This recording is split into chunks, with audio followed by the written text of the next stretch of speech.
Les spécialistes, ils sont là. C'est bon, Yann? Ouais, sûr, hein? Ouais, là. D'accord, Shabab. Donc, quand il y a du comportement, c'est pas tout simplement penser que, voilà, on a un petit musulman à la maison, on avance. Combien de jeunes n'ont pas de double vie? Combien? Drôle de question, hein? Elle a une réponse. Elle a une réponse. Beaucoup. Je travaille dans l'enseignement et je le suis encore. Beaucoup. Combien il ne m'arrive pas quand des parents me croisent, ils me reconnaissent à l'école. Ah, ça m'a pas, j'ai mon fils, il est à Canada.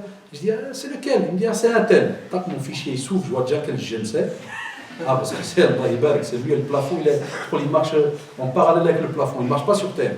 Je le reconnais direct. Ah, je dis, et puis tout le temps, je fais le test. Et je dis, machallah, je dis, qu'est-ce que tu penses, tabarakallah, de ton fils? Il me dit, ah, mon fils, Allah yabarak. Tabarakallah. Wahed mardi, wahed. Un moment comme ça, il m'a dit, mon fils, comme une pierre. Tu le déposes là, il reste là. Je dis, quand ça? Tous les jours. Ah, je rigole avec lui, je lui dis, Wallah, Ami, il y a des pierres qui, des fois, d'après les endroits, elles changent. Il y a des pierres, tu les mets dans le désert, parce qu'à 60 degrés, elles ne bougent pas. Mais il y a des pierres, tu les mets ici avec l'humidité, elles bougent. Alors, Mskin Imran me dit, il a capté. Il dit, Khair, Inch'Allah. Je dis, chouf, ne te fâche pas contre lui. Mais je dis, je suis bloqué, je suis dans un dilemme. Soit je fais semblant de rien, et je vais peut-être Yom al-Qiyamah, je vous dernier regretter, car j'ai vu des choses, je t'ai rien dit. Et comme on est des vrais frères en islam à la base, donc je vais te dire, voilà, c'est tout à fait normal que ton fils est un ado.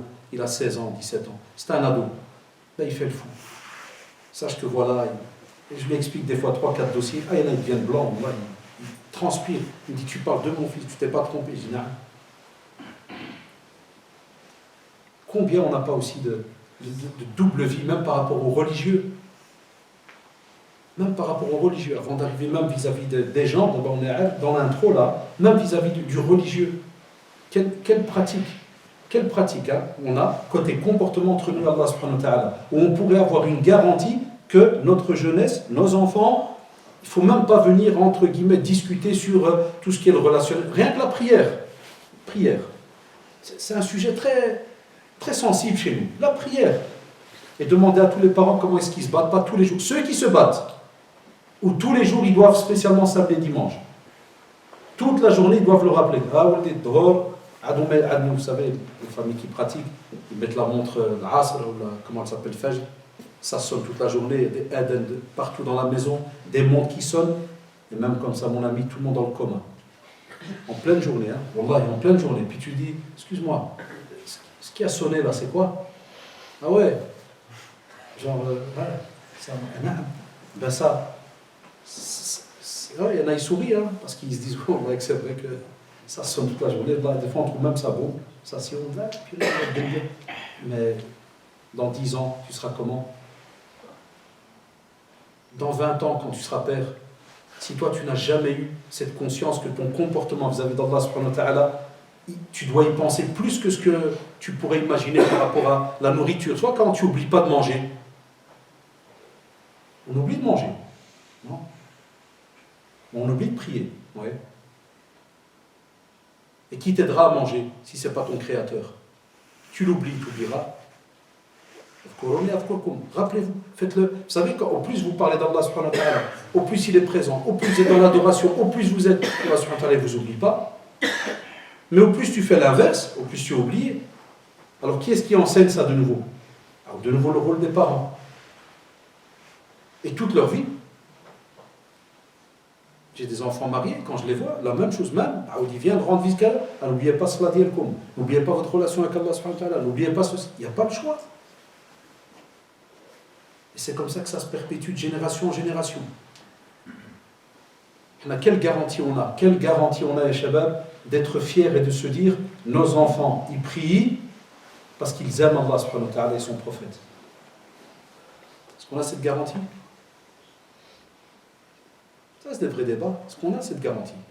Ou bien nos enfants, ils prient parce qu'on montre encore nos dents à la maison. Voilà, ça l'aide. Ah, il court. Ou bien il sait que la paix, elle va sauter. Hein, les heures de jeu, ils vont diminuer. Le code Wi-Fi va changer. Ah ouais, tu les happels, il rate une prière, changement de code Wi-Fi. Allez, vas-y, monte. Ah ouais, vas-y, cours. On a même des voisins, des amis, t'envoient un SMS au voisin. Abdel, change le code. Ah là, mon fils, il est déjà connecté avec ton fils. Attends, t'as 2000 habitants, t'as des cris à côté. Ah ouais, ah ouais, la réalité. On voit. Rien n'a peur. Ah, les cris, Kada. Ah, moi, tu dis à quelqu'un, j'ai raté je l'ai raté, la prière. T'entends des cris? Il y a qu'à ça. Hein? Il n'y a pas de cris. Voilà. Alors qu'en vérité, on devrait crier de pleurs. Comme disait Cheikh Al-Bataymi, rahimahullah, quand on lui posait dans les Qalb al-Maftoua, quelqu'un a raté la prière, lui demande est-ce que je pourrais. Il lui a dit, Wallah, jamais tu vas la récupérer de ta vie. Wallah, il lui a dit son bénéfice, jamais tu vas le récupérer. Elle est perdue, finie. Tu dois la refaire, Kada, parce que bon, il y a les règles en jurisprudence, mais il lui a dit son bénéfice, oublie. Et les savants, ils sont unanimes là-dessus, c'est incroyable. Il te dit oublie. Ça veut dire, le daraja que tu es censé, le degré que tu es censé avoir, Kada, stop, il y a une croix dessus. Tu redescends direct à du moins 20. T'es en bas. Ça veut dire, Ahmadullah, s'il te donne, par sa clémence et sa miséricorde, il te donne quelque chose. Ah ben la dette, elle est là, tu dois la faire. Est-ce que nos enfants, ils ressentent ça? Ils ont cette douleur à l'intérieur? Si déjà certains adultes, ils ne l'ont pas.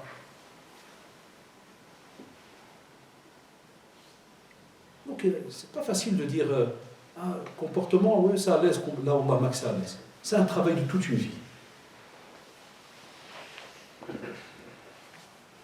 À l'hôpital, ton père il vient, 74 ans, et il te donne encore des conseils. Là, il s'assied à côté de moi, il fait la il bouge ta jambe là, tu es là, bouge ta jambe là, fais ceci, fais, tu sais, toujours avec la peur pour l'autre.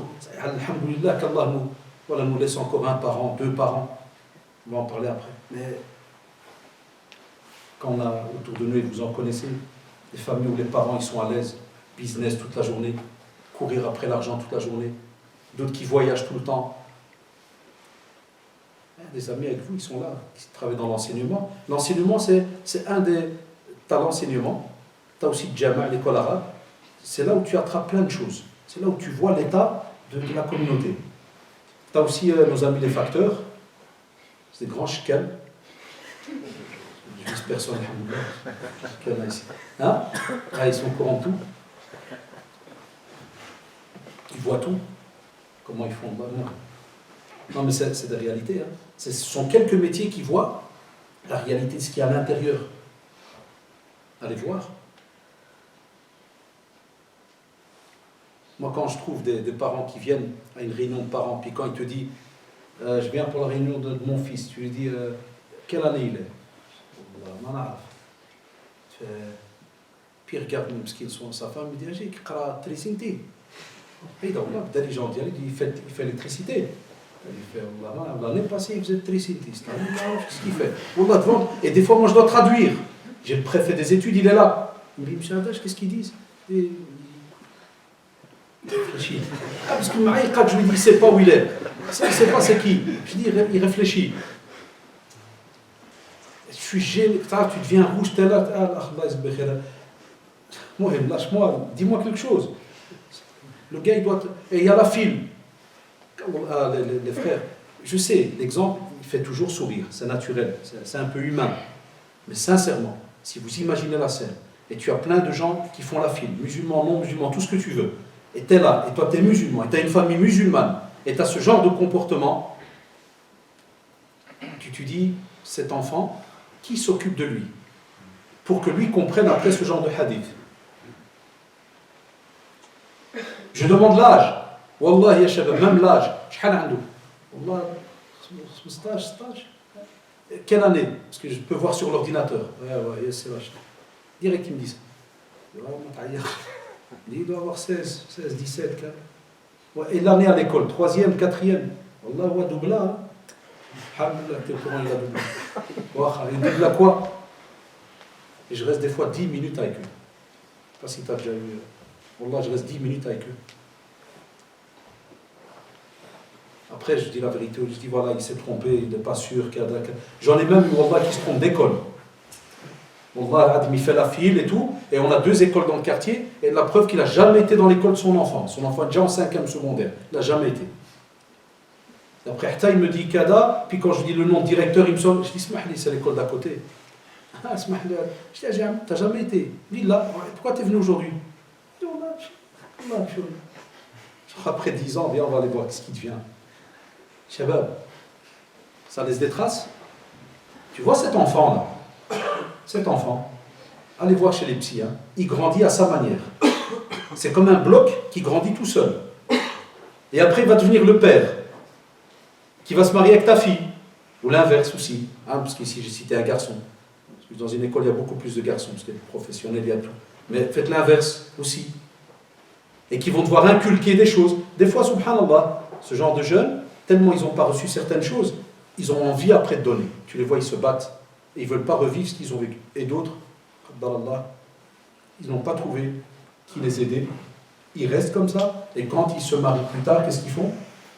Ils redonnent la même chose. Il se peut, ne le prenez pas mal, il ne faut pas que ça vous énerve, il se peut qu'il y en a parmi nous, maintenant, là où je parle, qui sont la photocopie de leur système quand ils étaient jeunes, à un certain âge, et ils avancent. Et eux-mêmes, pendant que je parle, ils réfléchissent, ils disent, tiens, c'est vrai, qu'est-ce que j'ai structuré dans ma vie depuis que je suis jeune? Qu'est-ce que j'ai eu comme sujet bien structuré pour que je comprenne comment est-ce que je dois fonctionner avec tous ceux qui sont autour de moi. Et en premier lieu, d'abord, en premier lieu, avec Allah subhanahu wa ta'ala. Et ça, c'est une des futures crises qu'on va avoir. Vous savez, la présence des musulmans en Europe, une des futures crises qu'on va avoir, vous savez, c'est laquelle? C'est de commencer à adhérer. Regardez comment la roue, elle tourne maintenant. On va commencer à adhérer pour que nos futurs petits-enfants restent rattachés à l'islam. Rappelez-vous ma phrase. Vous avez pensé à moi peut-être dans 20 ans, Inch'Allah. Ceux spécialement qui ont des 17-18 ans, s'il vous plaît, rappelez-vous ma phrase. Dans 20 ans, vous allez voir. Quand toute la génération des 70 ans vont partir, et on va devoir quitter cette terre. On ne sait pas qui va partir avant. Ça, mais quand tout ce bloc de nos premiers parents qui sont venus vont partir, et une grosse majorité est partie, c'est une sunna d'Allah sur terre. Reste notre bloc à nous, sahab la cinquantaine. Allez voir dans 3 générations. Déjà, nous, on pleure dans les mosquées, on dit « Shabab, venez, venez !» C'est ici que vous allez apprendre le vrai comportement, pas dans la rue, pas dans les clubs à gauche à droite. Tu peux aller faire le sport, pour ton, ça c'est une chose. Mais si tu vas apprendre vraiment ton vrai comportement et comment fonctionner en tant que musulman sur terre, Baytullah. Même si tu restes dans un coin, silencieux, sérénité, autour du Coran. Rien que pour commencer. Non, on a peur, on n'a plus ce bloc-là. Après, subhanallah, on passe dans le hadith, hein, il te dit justement, on parle de nas, dire les gens en général autour de nous. Premier groupe, le plus important, les parents. Allez écouter toutes les conférences qu'on a fait sur les parents. On a une crise de dingue ces derniers temps. Nos générations, la majorité, on n'a pas connu lever les mains sur les parents, regarder dans les yeux. Nous, à l'école, on avait un souci. Vous savez, c'était lequel, les shabab? Il y a les plus jeunes. Vous savez, c'était lequel? Quand ton père à la maison parlait, il était chouma, même haram, comme il disait Al-Walidin, de regarder dans les yeux. Sah ou lala? Al-Walidin, c'est juste ou pas? Regardez pas dans les yeux. Vous savez le problème qu'on avait? C'est que quand tu vas à l'école, chez nos amis belges, c'est impoli que quand on te parle, tu ne regardes pas dans les yeux. Donc quand le prof il nous parlait, nous qu'est-ce qu'on faisait? On regardait par terre. Qu'est-ce qu'on recevait? Une colle, retenue. -5, punition. Mot dans le journal de classe, impoli. Ne me regarde pas quand je parle. Et là, ton père il donne une tarte, l'autre il te donne une parole. Un il te fait lève tes yeux, l'autre descend tes yeux. Ça a l'air bidon jusque-là. Ça ou la shabab. Tu dis c'est quoi ces histoires-là? Yak? Même si ça avait l'air bidon, on mordait la chic, on recevait la punition et la règle ne changeait pas. Nos yeux restaient baissés. Jusqu'à l'heure où je vous parle. À l'heure où je vous parle, quand mon père, j'ai des gars, moi, il est marié, tout ce que tu veux, il me parle, Wallah, moi je sais le fixer dans les yeux. Abadan. C'est comme ça, on a grandi comme ça. Je vais fixer une seconde Aïda alors qu'il n'y a rien de spécial, on rigole. Hein? Voilà, on a grandi comme ça. Quand tu vois ça, et quand tu vois aujourd'hui, et désolé si je prends toujours l'exemple dans le domaine scolaire, parce que, voilà, quand j'étais fait le Merkez, je prenais beaucoup d'exemples par rapport au centre islamique, j'ai changé de métier, je suis dans l'enseignement, je prends ce que je vois maintenant dans l'enseignement. Quand je vois dans l'enseignement, ils viennent des fois avec les parents. Le père appelle, il ose lui dire, comment se fait que tu as eu 4 sur 10? Je vois déjà une main qui se lève. Une fois j'ai arrêté un élève, je dis, est-ce que tu as Parkinson, tu as un problème nerveux? J'ai vu ta main à la bouger. Je fais semblant de rire, Allah, je dis, j'ai vu ta main à la bouger. Il me regarde étonné, je dis, pourquoi ta main a bougé? Il te relâche le gars, Allah. Il a peur, il me dit, comment? Je dis, pourquoi ta main a bougé? J'ai dit, dès que ton père a parlé, ta main a fait ça. J'ai dit, tu es malade. Tu as une maladie, je sais pas, moi, tu as un système nerveux, il va pas bien. J'ai dit, non, non, mais j'ai dit, pourquoi tu as levé la main? Vous savez ce qui m'étonne dans l'histoire? Salah, vous savez c'est quoi? C'est le silence du père. Et j'ai même eu des fois où le père m'a fait la remarque à moi en me disant, c'est pas tes affaires. Que quand j'ai fait la remarque à un gosse qui a levé la main, et que j'ai dit au gosse, pourquoi tu es? Le père m'a dit, non, non, vous le dites. Ah, je dis, purée, il n'y a pas mieux comme. Et dans ma tête, je dis, Inch'Allah, une pêche, t'envoie une belle tartiole un jour.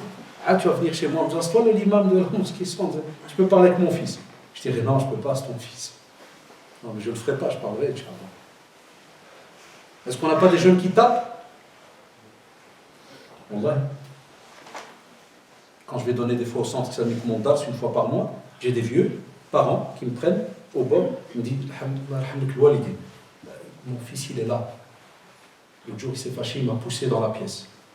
Regarde où est-ce qu'on est arrivé. Tu racontes ça à mon grand-père, il te fait, hein, quoi? Il a fait quoi? Il a poussé. Il est encore vivant? Ça choque, hein, je dis ça devant un Belge ou un Français, il va être choqué de